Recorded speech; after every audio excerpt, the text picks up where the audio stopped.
தமிழ்நாடு கலை இலக்கிய பெருமன்றம், இந்துஸ்தான் கலை அறிவியல் கல்லூரி, தமிழ் துறையும் இணைந்து கல்லூரி மாணவர்களுக்கான கலை இலக்கிய போட்டிகளை தமிழ்நாடு சிறுபான்மை ஆணைய உறுப்பினர் முகமது ரஃபி துவக்கி வைத்தார்.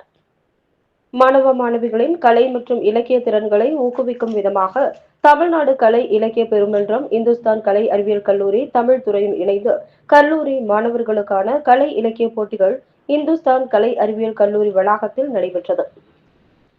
கவிதை, ஓவியம், பேச்சு உள்ளிட்ட திறன்களில் பல்வேறு தலைப்புகளிலான போட்டிகளும் மாணவர்கள் தங்களது தனி திறன்களை வெளிப்படுத்தும் விதமாக ஒராள் நாடகமும் நடைபெற்றது. கலை இலக்கிய போட்டிகளில் கோவை மாவட்டத்திற்கு உட்பட்ட பல்வேறு கல்லூரிகளில் இருந்தும் மாணவ மாணவிகள் ஆர்வமுடன் கலந்து கொண்டனர். இதில் சிறந்த படைப்புகளை வெளிப்படுத்திய மாணவ மாணவிகளை தேர்வு செய்து பரிசுகள் வழங்கப்பட உள்ளதாக தமிழ்நாடு கலை இலக்கிய பெருமன்ற நிர்வாகிகள் தெரிவித்தனர்.